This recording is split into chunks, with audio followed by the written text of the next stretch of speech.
All right, here we go again. Take 3, 4, 5. I'm not sure, but either way, we're back, and hopefully we're gonna be able to, be here for good now. I hope we got everything settled, and we're just gonna be able to breeze on through these questions. So if you guys did ask the questions, we're gonna go ahead and answer them. If you haven't asked them yet, go ahead and ask them on our Facebook page. And Kyle, I just wanted to, clue you in. You don't have to worry too much about these, these for feature set questions. We're gonna try to keep them to a minimum because we are trying to focus on worlds, but it's on everybody's mind. So let's see what little bits of wonderful information we can give them. So either way, we're gonna get right on to the questions.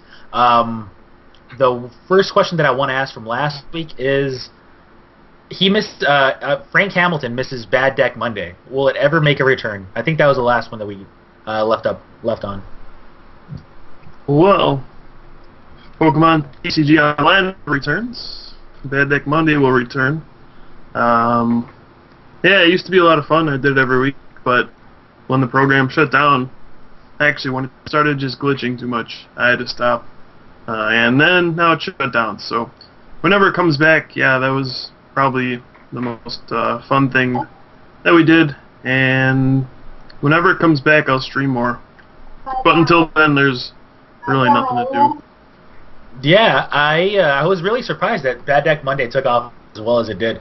I always, I was always the hater, I guess, saying, "Oh man, what are you doing, wasting your time?" Blah blah blah. And the next thing you know, everybody's going like, "Oh man, Bad Deck Monday this, Bad Deck Monday that." I mean, apparently it's the thing. So once a hater, always a hater. We do miss it, and hopefully it does come back, and hopefully, obviously Pokemon TCG Online comes back too. So Bad Deck Monday to Clink Clang, you just keep on hating. All right. Are we starting this early? Uh-huh. All right. Michael Martindale. Okay, here we go. Michael Martindale asks, 1, Crim, are you actually going to eat a Clink Clang on live stream? No. Don't own one. Sorry. And 2, what do we think of the Entei Mewtwo Terrakion deck that destroyed him in the finals of Canadian Nats? And he actually linked us to the game, which I never actually saw. I never saw the link, but I'm just gonna assume Entei Mewtwo Terrakion did work. And what do you guys think of that? It's cool. I built Entei Mewtwo for a little bit just recently, just to like mess around with, and it's actually not that bad. The thing about it is, like, you get into Mewtwo Wars a lot, and it's just kind of like, hey, does Mewtwo take me all the way? And then no, well, maybe I can Grand Flame here and there. It's actually pretty good versus like Cling Clang, just because you're fire, and then you can just catch up a Cling Clang and one-shot it. And unless they play Glaceon, or not Glaceon, Kyurem. Unless they play Kyurem to one-shot your Entei, then it's kind of tough, because Kyogre doesn't really... It's like okay versus Entei, but it's not like great. Anybody want to add on? Actually, Pram's going nuts on me.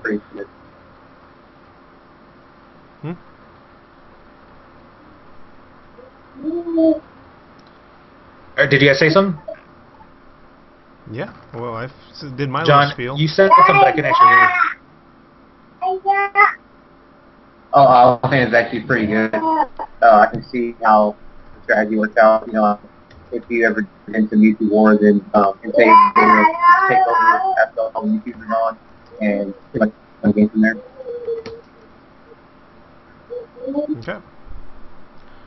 So I don't know when to time this out, but woo! I'm just gonna do this randomly throughout the show. I don't have Drew's timing on it though. Pram, I'm not sure if, hopefully it didn't go bad for the internet, or for the viewers, but I couldn't actually hear you at all, and I hope it was just on my end. I can hear you fine, and... Did you hear when I accidentally interrupted you? What? When? About, I don't know, about a minute ago? No. Yeah, that's what I thought. I think your internet's going in and out. Who, mine? Yeah. Everything looks okay on my end. Yeah. Chat see, they're saying stream went out for a minute. Yeah. I'm nothing reading we can the do chat. about it. Yeah. I'm reading the chat, and we keep going in and out. So for some reason the internet's being a little bit flaky, and it's still been being that way right now. But I don't know. Hopefully we can fix it. But either way, next question was from Britt Pibis, and he asked, "What was Josue's favorite hope and dream from his notebook?" All right. For those of you that don't know, I had a memo book in my jacket, which I let Britt borrow for a little while. And my friends all decided to take it upon themselves to write my hopes and dreams down on them. So it actually became a really cherished memory after I read it all. There was some really cool ones. I can't really distinguish what my favorite one was. There was some real gems. I think the last one was probably the funniest, though, because it said, after all these different, hopes and dreams that everybody lists, at the very end it's like, get a good friend. And I think that one kind of just summarizes everything, because as funny as these were, they were pretty ridiculous. But either way, I loved them all, and I have that actual memo book right behind me. It's actually become a treasured memory of mine, and I'm happy you guys wrote on it. That one was so here's the real story. So we got there, we went to a grocery store on Wednesday, I think, and Crim picks up this notebook. And he's like, I'm going to use this to write down notes during nationals. And I was like, no, you're not. You're going to forget all about this. You're not going to write anything. Wait. Remember, I was planning on using that Sableye deck. Or not the Sableye deck, the Sableye Weavile deck, alright? That's why I was going to write down my notes. You were planning on using it. You were planning on using it for portraits, so you could write down their hand. Correct. Anyway, tournament goes by. I think Britt found your notebook, and there was not a single thing written in it. So he decided to write things in for you, and he passed it around. And that's why you have all your memories. Either way, it was pretty cool. It was funny to read, and I kept reading them over the weekend. And then when I came back, in the middle of the airplane flight, I was just sitting there, just reading them. Great memories, funny stuff. Pokemon community's full of really funny people, actually. So, all right. Next question was from Squeaky Marking. It says, John, you said you have been playing Cling all year round. How do you play the deck before you? So how did you play the deck before the EXs came out? And is the deck viable for next year? Well, I played it starting back. It was August. It was the end of August. Once I actually got those metal Pokemon and stuff like that together, playing. Mm-hmm. And I played Scizor, Ferrothorn, and it was pretty bad. But then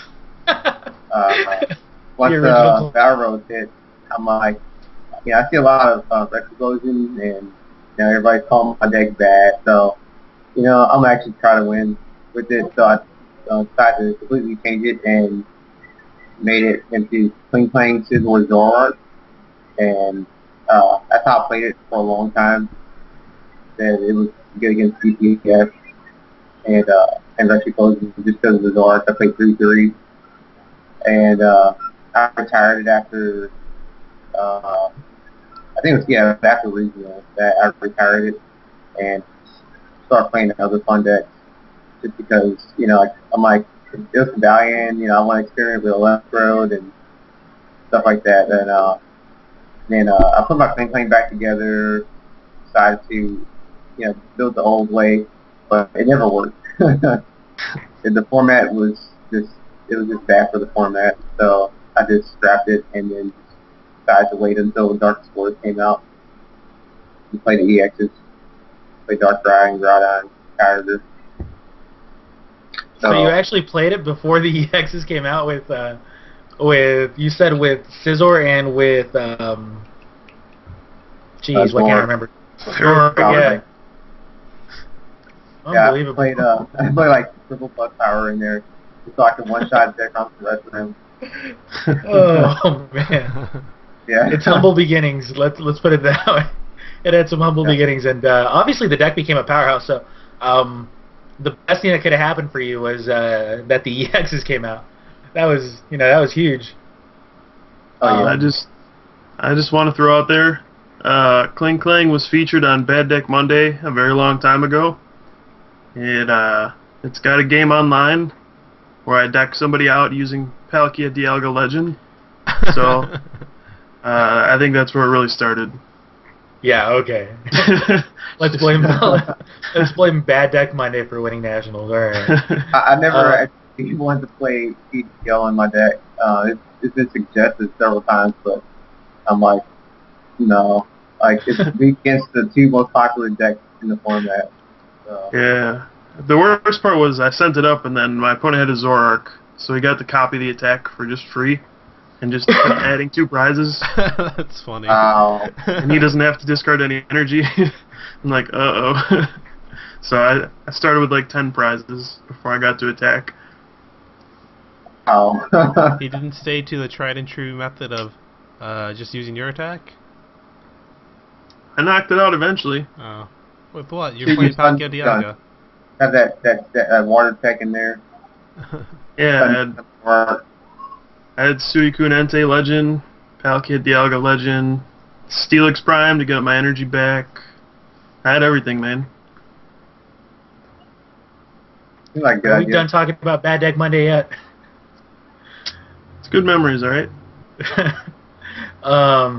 Yeah, I can't believe that. I mean, I guess there's no way I would have ever imagined that it would have had a Ferrothorn beginning. Yeah. The national championship. I was just starting out. Mm-hmm. I didn't know. No, I it mean was it's cool. It's cool. It actually kind of shows like your evolution as a player and how like you kind of grew with your deck and obviously humble beginning. Everybody, nope. I started with Vita Center, all right, like back in base set. I know what a bad deck is, and these things happen. That's how you get better at the game. You just slowly you work your deck up and you start getting better as your deck gets better, and that's how you figure everything out. Man, what were you gonna say? That deck was good compared to my first deck. Your deck had strategy. Mine was like Charizard and just a bunch of energies and like bait things with a huge HP to block things. And I'm just like, all right, I have my 20 energy Charizard ready to go for 6 fire spins. Oh, wow. I somewhat remember trying to use Butterfree. Yeah, that Butterfree, the base set Butterfree. Jungle. Jungle.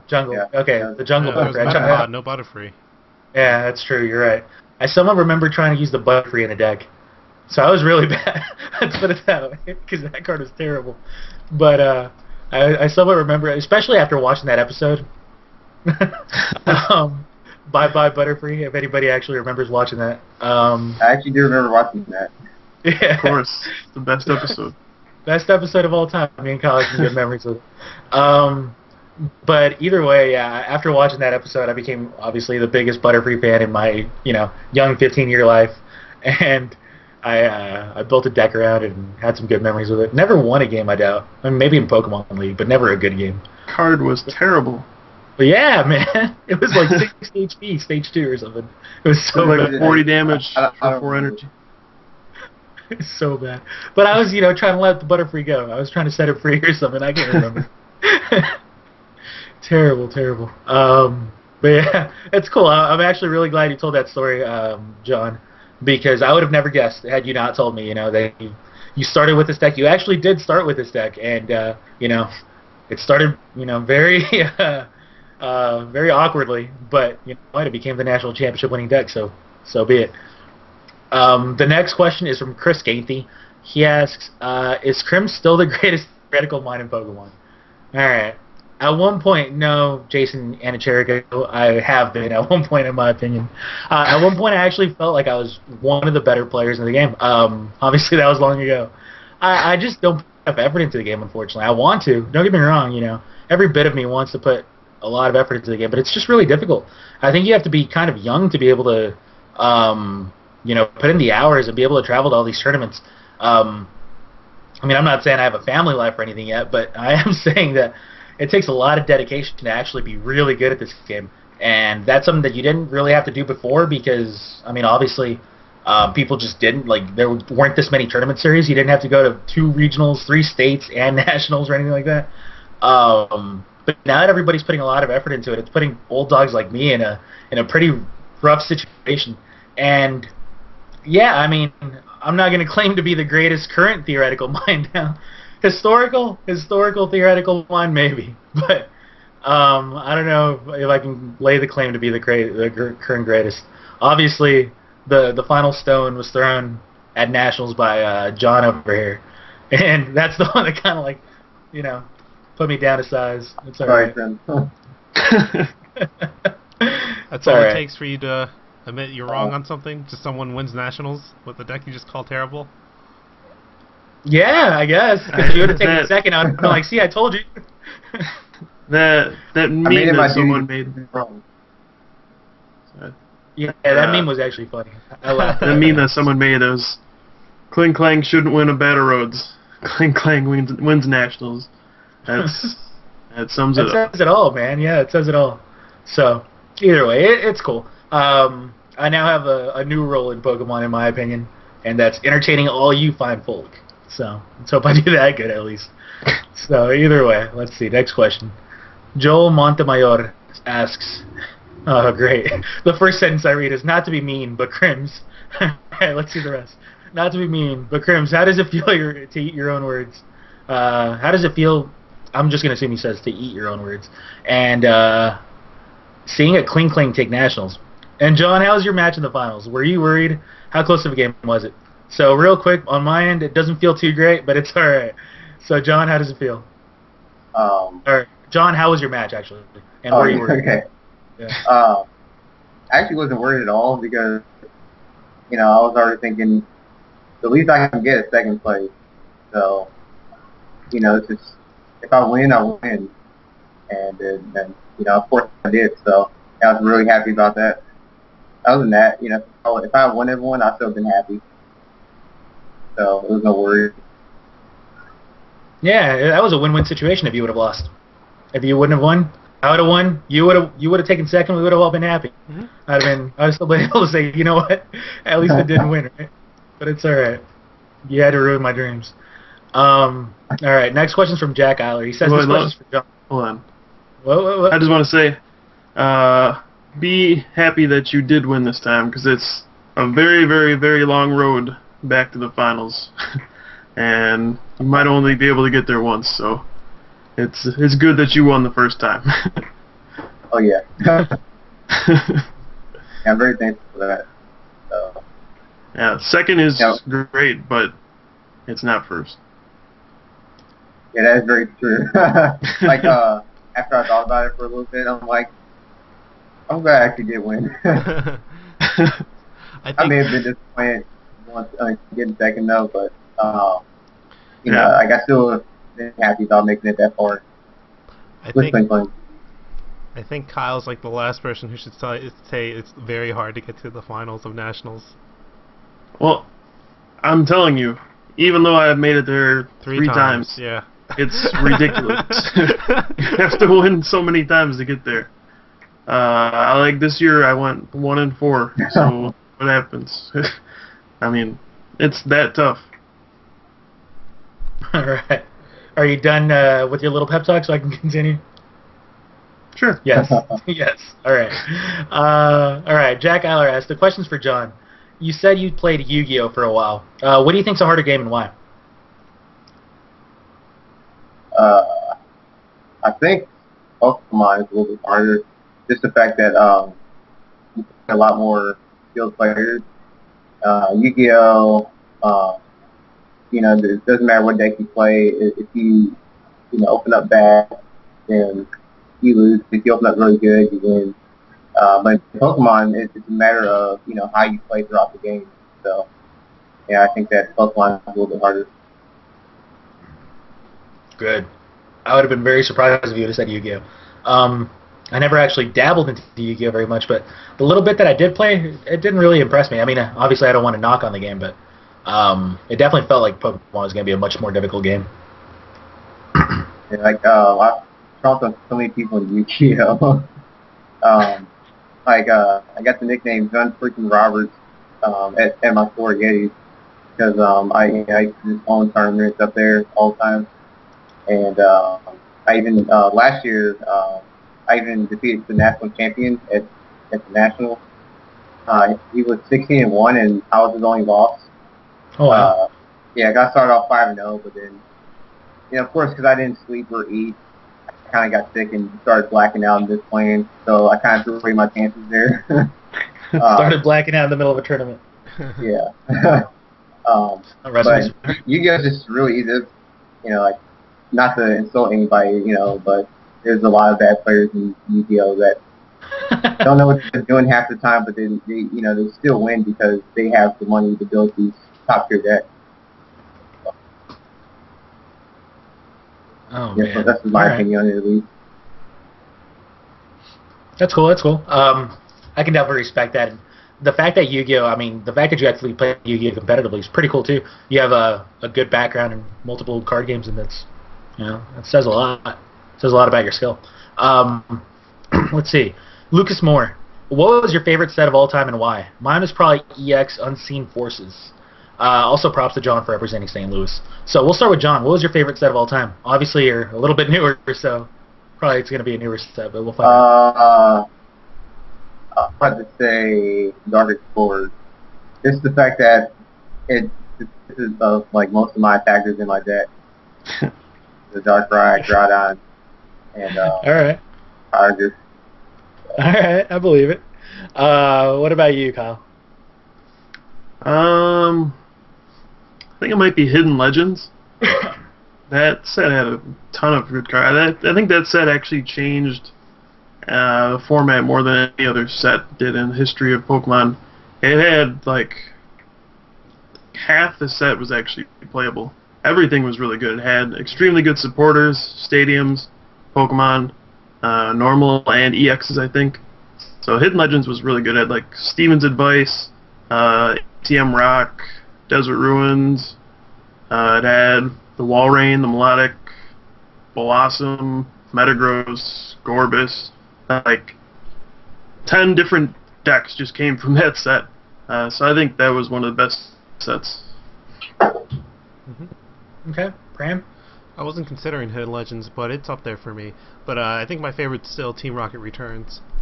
It basically like came in with a lot of I guess skill cards. Swoop Teleporter was really good. Oh yeah. Pow Hand Extension was super good. And a lot of these cards were like they worked when you're losing. So like Pow Hand Extension, it was like a catcher and a tail code all in one trainer, but you can only use one of the effects and you can only use it when you're losing. So it was really like a really good comeback card. Card was broken. It had Rocket's Admin, which N is based off of. It's the same card, just different name. Okay. And it had a bunch of dark Pokemon. The dark Pokemon were really nuts, and it came like 2 decks came from it: Rocklock and Dragtrode. So yeah,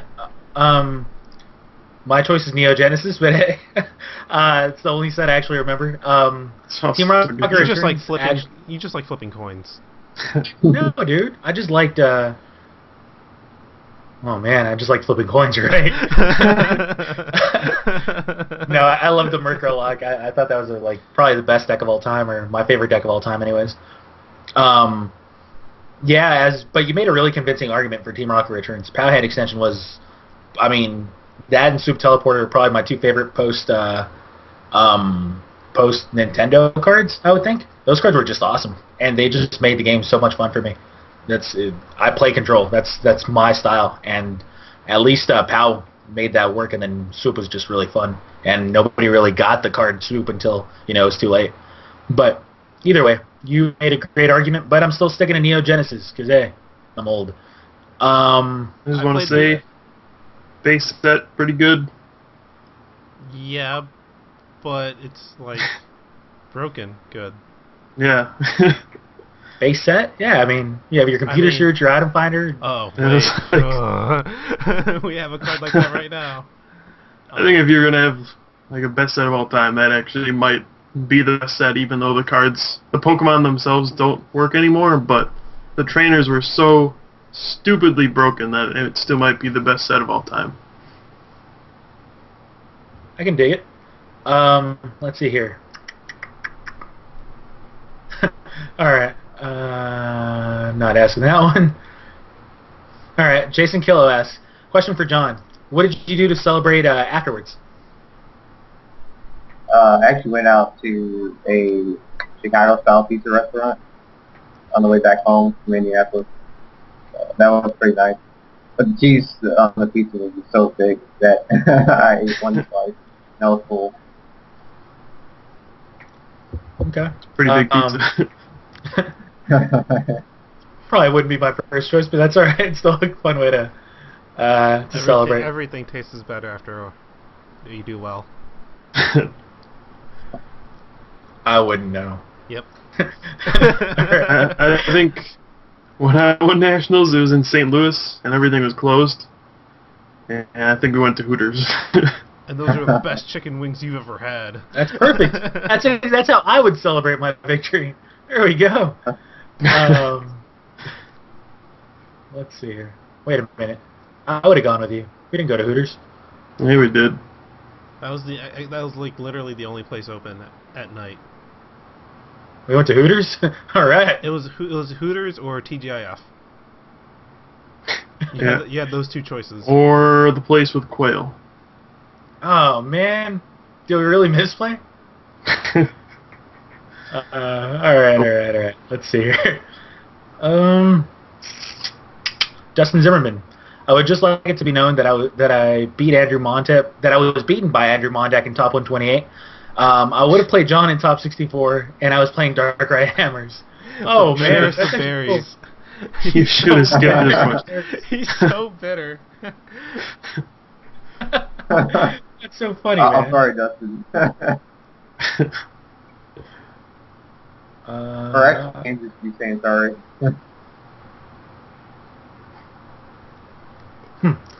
Alright, some inappropriate comments right there. Alright, Jenny DeLeonardo asks, at Crim, what is not the play for the grinder? Probably what I used at Nashville, I'll tell you that much. That would not be a good play. Darkrai without hammers, and Darkrai without really any special something. So, alright. Timothy Bauer asks John, will you please sign my Kling Kling Juniors, please? K, thanks, and bye. So, if you ever see Timothy Bauer, please sign his cards. Whatever Kling Kling Juniors are. Probably Clanks and Clinks. Clink. Saw him yesterday. I didn't get to sign anything from the. I guess he forgot. Dax Edmiston actually asked John a pretty cool question. He asks, what got you into playing Pokemon? And also, how long have you been playing for? And congratulations on the win. How long have I been playing Pokemon? Yes. Yeah. What got you into playing it, and how long have you been playing for?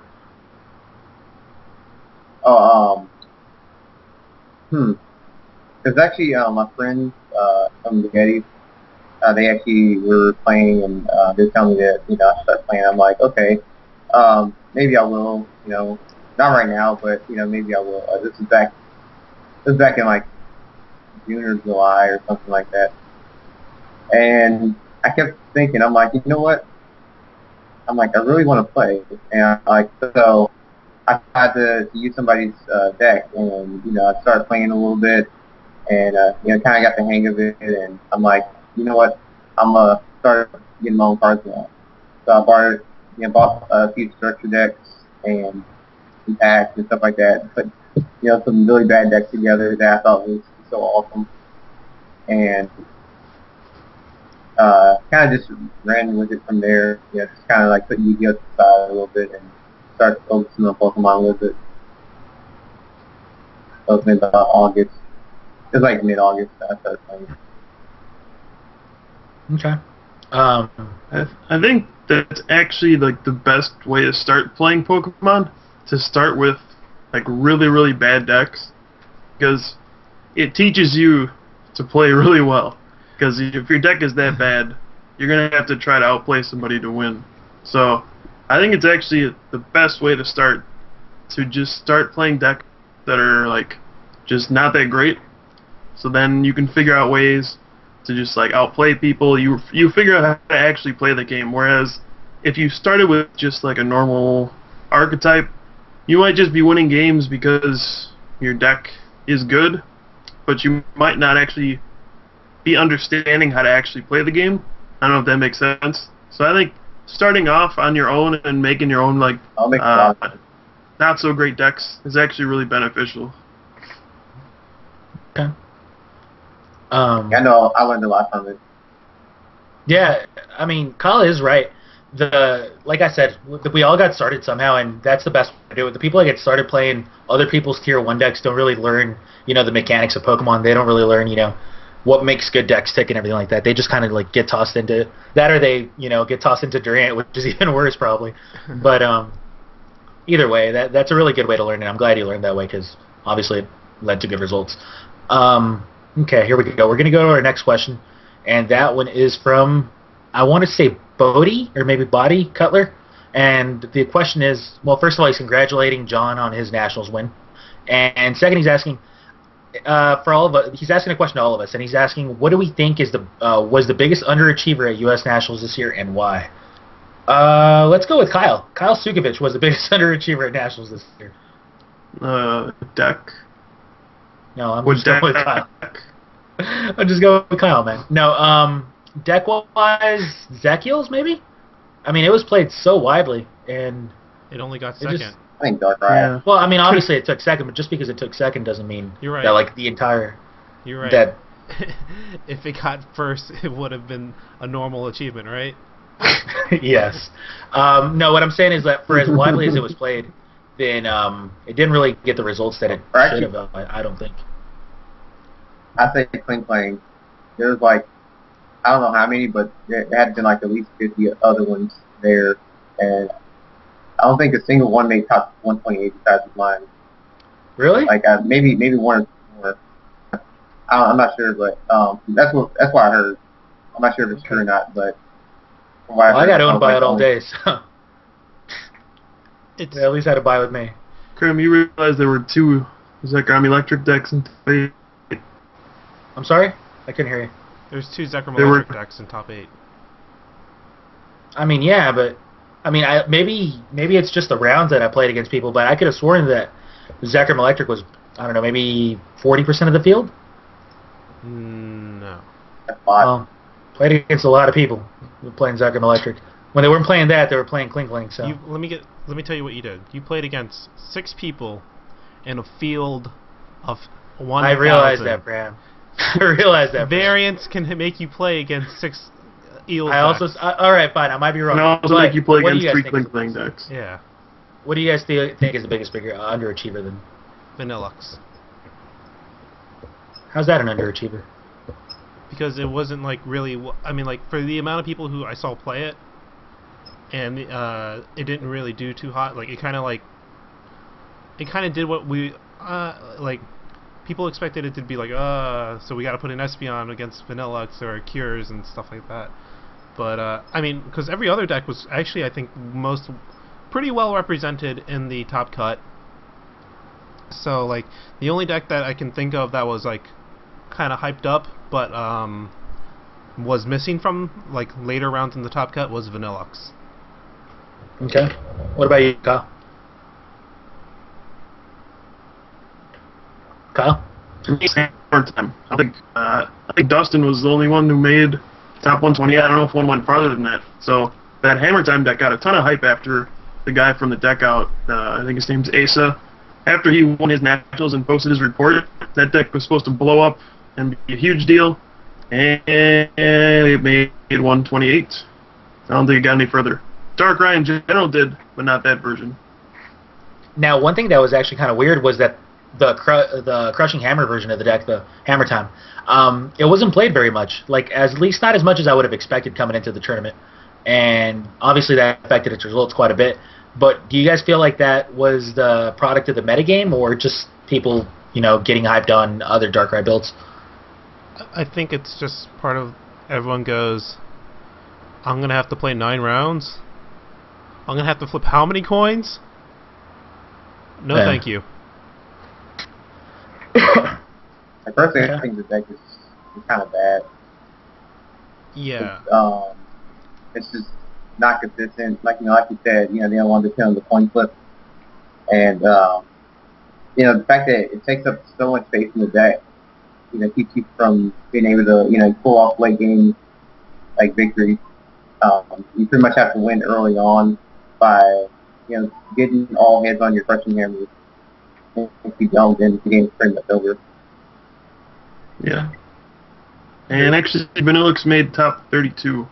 Oh. So, Vanillix did better than Hammer Time. I was actually pretty much every tier 2 or 3 deck did better than Hammer Time. There was Excelgor decks in the top 16, right? Yeah. Or was it Multiple- 32? Multiple. Those are good.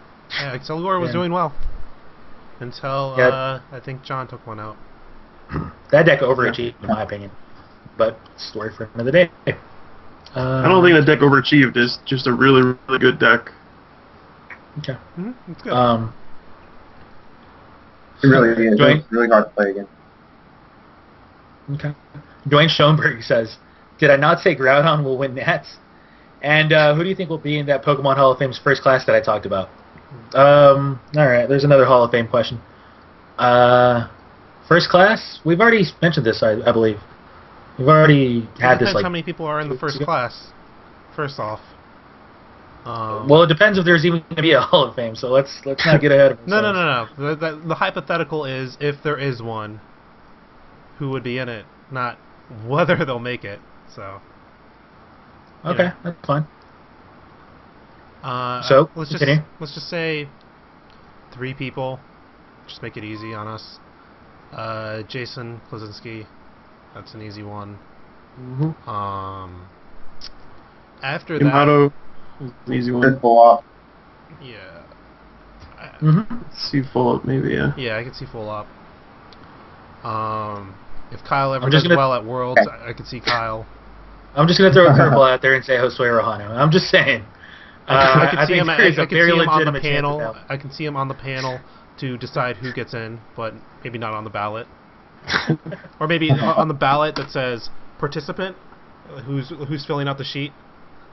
That guy, yeah. I think Kyle deserves 5. Ooh, Sammy. Yeah, I could see Sammy Sakum on there. Sammy, Yeah. what's he ever done? He's just consistently well at Worlds. Like, Kidding. Yeah. I'm kidding. The fact that he's won like 20 nationals doesn't yeah. doesn't qualify him. He needs to do well at Worlds too. Yeah, we could just go with Jason, Sammy, and Yamato for if we're doing 3.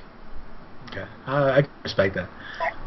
But yeah, hypothetically, if this were to happen, I'd be very happy. But you know, maybe we should push for that to actually happen because I'd really like to see it someday. I think it'd be really cool. John, did you agree with those 3 names? Sammy. Oh, Or you actually mentioned Fulop. Fulop's actually a pretty good choice as well. I can definitely see that happening. He's done quite a bit for the game. I could see him in the second class if we're only doing 3 names. All right. I think Yuta. hey, I would agree though. I'm sorry? I said I would agree though on those. Okay. I You think said Yuta? Yeah, he.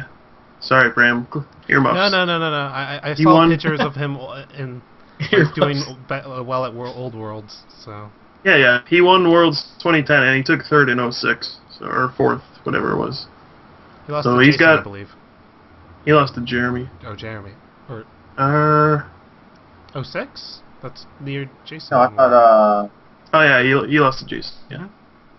I remember he lost to Jeremy in the 3rd, 4th place match because Jeremy cornered his Holland's cast form. Yeah. Couldn't retreat the whole game. That's true. You're right. That was Yuta. Is there an argument to be made I about like Go? the classes skills on all of this. I just did research, so like all this is like new to me right now. Cast form and all of I have no idea what you guys are talking about. There's So kind of dumb right now. no, it's fine. It was cast form. It was a basic Pokemon, but it was weird. You could also play it as an energy, but its attack was really good because for 1 energy it lets you draw a card for each. They were called Delta Pokemon. For each one of those you had in play, you would draw a card. So it would be used to set up. So you could draw 5 cards for 1 energy. But his opponent used a Pidgey that just said 1 colorless defending Pokemon can't retreat. And he just sat there and used it over and over and over. he played 1/1 Houndoom in his Queen list too. And the guy didn't play, and he used corner until time got called. Well, and then he took a prize If I and remember won. right, he played Houndoom 1/1, I believe. Yeah, that too. So like basically what Houndoom did was like when you have less Pokemon in play than your opponent can't play trainers.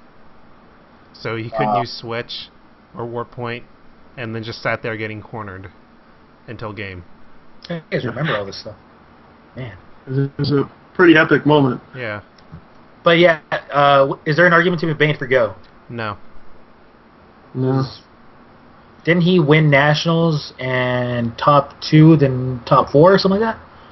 Worlds? He never did that. Yeah. He never did that well at Worlds. He may like top cut it a couple times, but that's nothing special. Okay. Yeah, everyone just thought he was cool. Sure. Well, he was cool. Alright. Alright, John Keller asks, to the top cut staff, is anybody down to play the original StarCraft? I'm too cheap to buy StarCraft 2. Well, I'm too cheap to buy StarCraft 1. So there we go. So that's like $10. Yeah, no, Yeah, actually, I own it. I just don't like it. I can't. I need to be able Too to hard. use a hotkey to be able to move 200 units, not 12. So No. not What gonna you do work is out. you do camera locations and a bunch of hotkeys like that. See, no. Too difficult. And I need to be able to see my hotkeys too. Are you kidding me? What? Can't even do that. Yeah. Can do that. Well, I couldn't. I mean, like, I'd be down, but I would play you in the StarCraft 2 version of Brood War. Because I can't look at the old graphics anymore. Can StarCraft 2 play versus StarCraft 1? No. Okay, then that's not going to happen. Let's see here. All right. Ken Adams asks, what was John's final record? And congratulations. So what was your Swiss record? Swiss record was 7-2. And you won, what, 6 matches in Top Cut? 7. 7? So 14-2? Yep. Oh, you know, easy 14-2. Yeah. Nothing to laugh at. Not bad. Congratulations. That's a good record to have. All right. Michael Chen asks, will we be holding the Top Cut Invitational this year at Worlds? And if yes, have we taken into consideration the possible candidates for the tournament? The Top Cut Invitational this year. No, we will not, unfortunately, be holding the Top Cut Invitational this year. Yes, we we were will. never planning. Wait, what? Why? What? Is there something I wasn't included in the memo for? Yeah, I'm just starting to put that together. Kind of short notice, but putting together a list of players. We're going to try to run it. I mean, Yeah. Why not? There's all the players are there.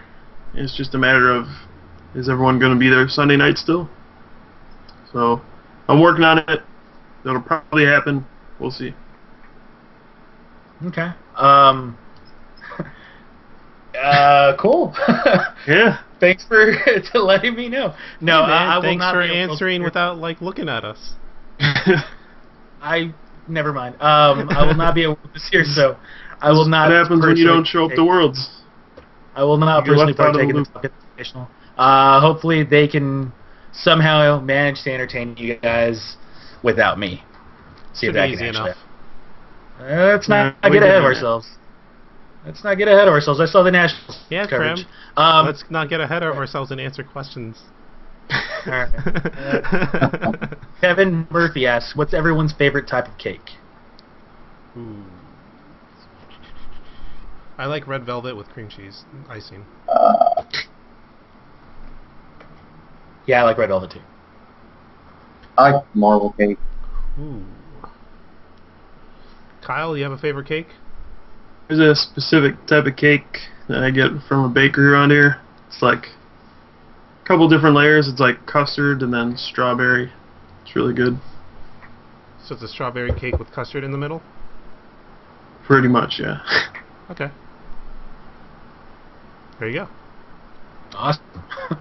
Yeah, red velvet. It's got to be the way to go. That thing is too good, man. It's good. It's good. I think one reason why I love marble cake so much is yesterday, we threw a party at the Yetis and had a clean pancake and it was marble. That's cool. It's awesome. It tasted so good. I want another one. So I really like. You were gonna say? I was just gonna say, so they had like a reception for you, right? Like you won nationals and they had like a meet the champion kind of thing. Is that what happened? Oh, yeah, something like that. How'd it go? Did a lot of people show up? Way more than usual. That's cool. Actually went better than I thought it was going to. That's cool, and you got cake too, so that. Yeah. The Kept one one good reason I parts want of to be it. a national champion. For the free cake. Tell you Yeah, what. forget about the trip to Hawaii. Forget about. Tell you what. There'll be if you win nationals, I'll throw a party. It'll have cake. It'll have cake and juice, and it'll be great. All right, as long as there's no milk involved, I'm down. All right, let's see. Hey, milk's just a form of cow juice. Andrew Wambold says, "Congrats, John, on your win." And his question's for John. How long did it take you to become a master of the Kyogre EX? And what was your thought process behind originally putting in the deck? And usually, I mean, during this time, people considered it useless, obviously. So, what was your thought process behind all of this? And like, what made you go like, hey, you know what? This card's actually kind of good in this deck.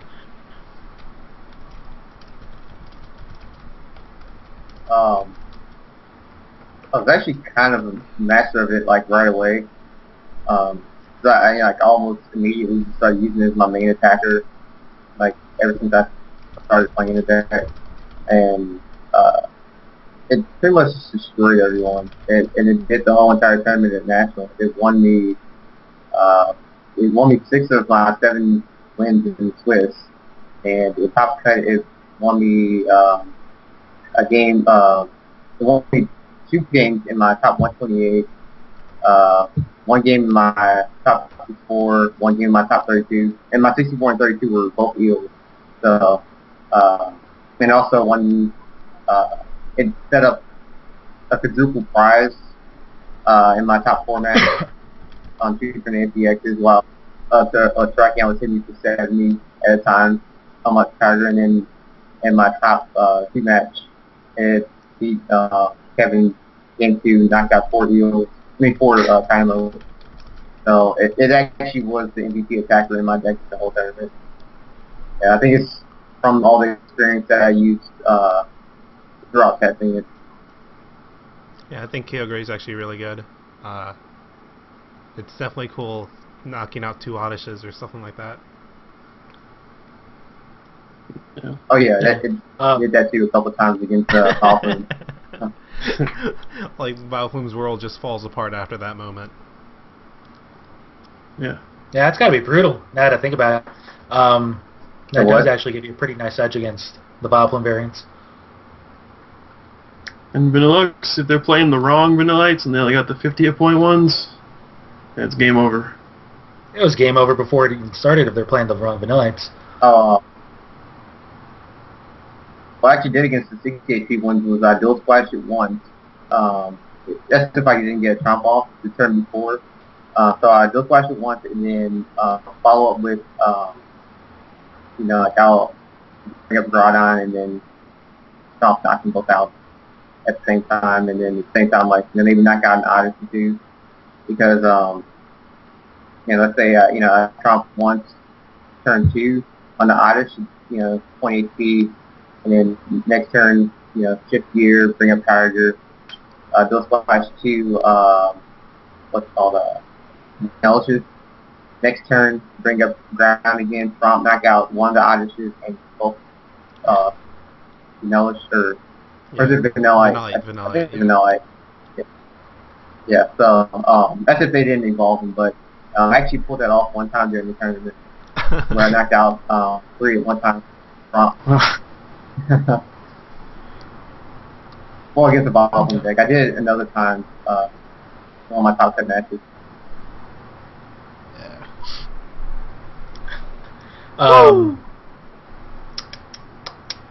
Alright, the very next question is from Christian Velasquez.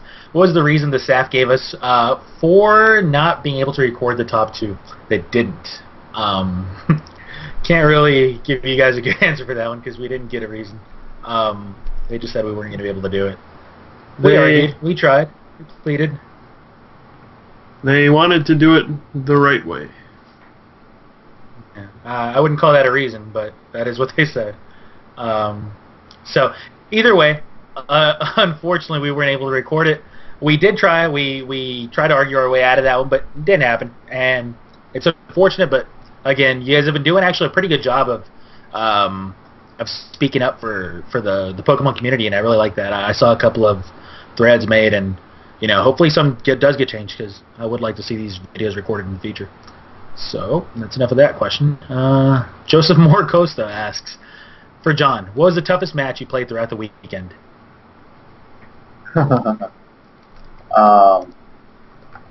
Actually, it was against him. My top 128 match.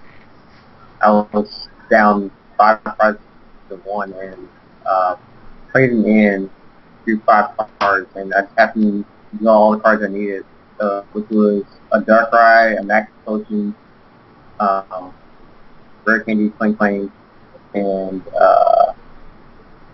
something else. I think it was a card or Heavy Ball or something like that. So I was like Rare Candy into Clang. No, it was a catcher. It was like Rare Candy into Clang. Drop Darkrai, retreat the Kyogre, shift gear, Max Potion the damage off the Shane, and catch it up Mewtwo, and then I started dual flash the Terrakion and Grenade CX on the bench a couple of times. Next turn I did a 3 prize knockout Kyogre, and the next turn Night Spirit the Mewtwo. So I was actually able to come back in that game. And the next game he just just no contest. And then ended up beating the third game. So that was actually my hardest one. That was the closest I came to losing, pretty much. Well, Yeah, that's actually a pretty close game. I'm surprised he won that one. But that just shows the power of that. Clang deck is real good. A lot that the deck establishes after a while. Yeah. After a while, you mean after turn 3?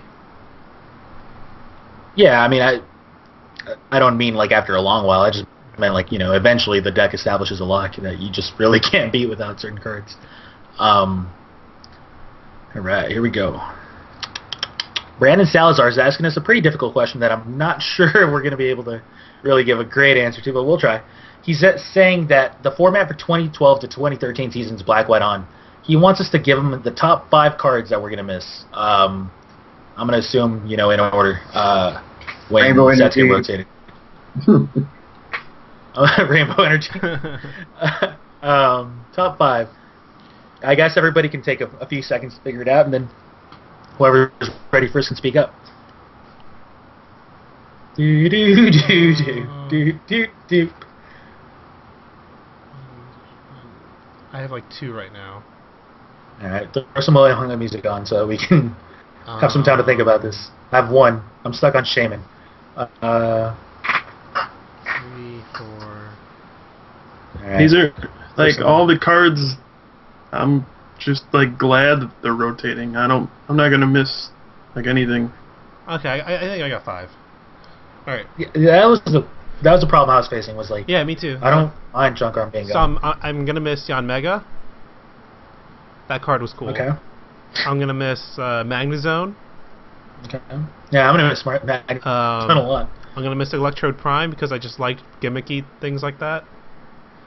Okay. I'm gonna miss 3 Mew. primes, I'm actually gonna miss Mew Prime, 4 primes. and they're all from like the same set too, for the most part. Well, they all are. And then the last one was Shaman. Gengar Prime. Oh. No, Shaman. I'm gonna miss Typhlosion, man. I not really, because like we have Electric, so it's just basically like a better version. Yeah, I'm gonna miss Typhlosion. Honestly, it's like Kyle said. I really don't mind most of these cards being gone.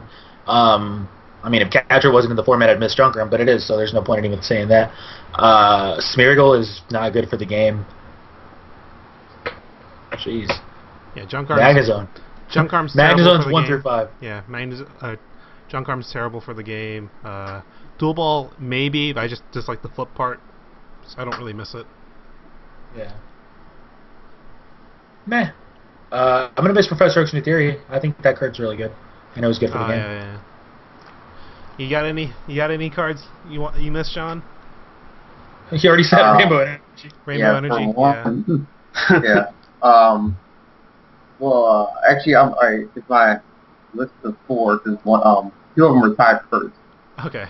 Scissor Prime and Rainbow Energy. That's my number 1. And number 2 probably Retro. 3 would be probably Selby Prime, and 4 would be Electro Prime. Okay. Okay, I can see it. Electro Prime was actually really cool. It was that janky card that I always try to make work, like with Wailord. It was always like whenever you hit more than 3 energies off Electrode, you just felt like a total baller. But like I'm so good at this game. But whenever you hit like 0, you were just like, this isn't supposed to happen. Why am I running so bad?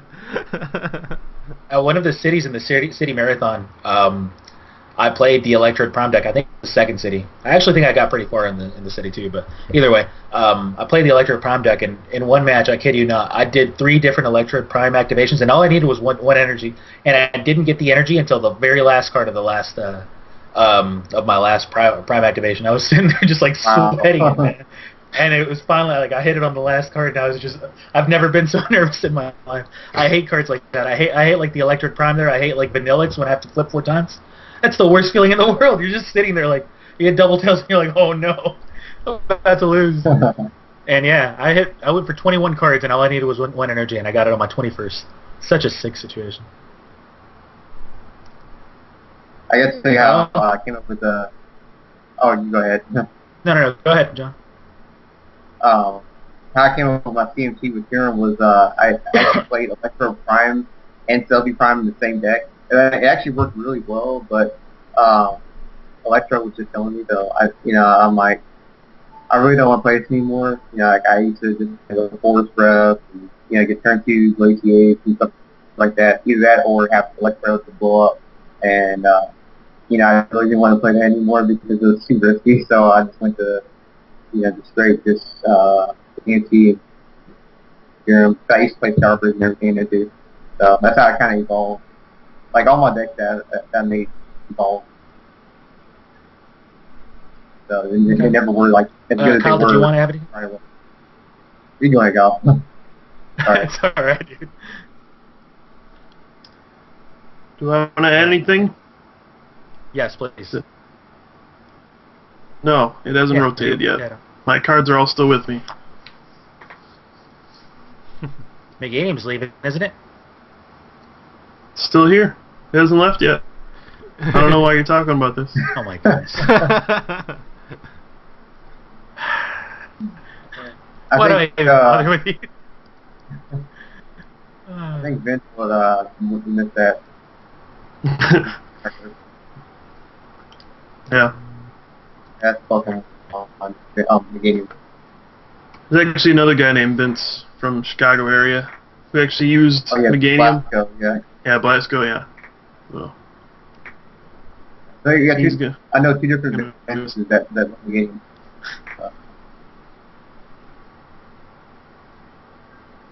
I'm sorry, John. I I didn't give get your props last on that deck, so.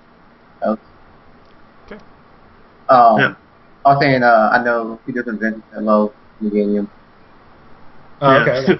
One from my store and Vince Blasco. Yeah. Yeah, that McGinney. I've known it's getting a I've little known both those popular, a guys little too popular. for like. Yeah, I've known both those guys for like 10 years. It's kind of crazy. There's only one Vince in my heart. All right, next question from Pablo Mesa Alonso. Here we go. Suggestion for your weekly shows with guests. Play and stream a Play TCG match with special guests. With the special guests, playing versus the U.S. national champ would have been nice with him using his championship deck. We actually talked about this right after the stream. I told John that, unfortunately the stream went down and we couldn't actually do this on stream and talk about it on stream. But I told him that I would like to play against him online, against his Clink deck, because obviously we've got that little itty-bitty history. And he was telling me throughout the entire tournament, hey, look, I want to play, and we never got the chance to do it. So there was going to be a better time to do it than now, now being, in the future. But if he's down to do it, I'm down to do it, and that'd be cool. Unfortunately, we didn't get to do it. We didn't get to plan it for today or anything like that. And I do understand that he's going to be busy with his newborn and everything. But if the situation arises, we'd love to do it. And that's a great suggestion. Playing it like just one match with people on stream at the after the show's over. With any one of our any one of us, the Top Cut members, that'd be cool. And I'm sure we'd all be down for that suggestion. We can turn into right, guys. We can turn into like Iron Chef. Allez cuisine. Sure. All right, I'm down. How about it, Kyle? Yeah. Plus, my only question is, are you actually going to learn how to stream? Is this actually going to happen? Yeah, it's actually what's going to happen for me to actually be able to do this match, and that's the whole reason I've been avoiding this forever. Yeah, you guys may or may not believe this. This might come as a shock to some of you, but I am not a technical guru. I'm actually far from it. I'm terrible at anything that has anything to do with electronics. I'll have you know, but a 6-year-old knows how to use XSplit. I'll have you know you're actually right. Are we talking about Mini Wii? Yes, we are.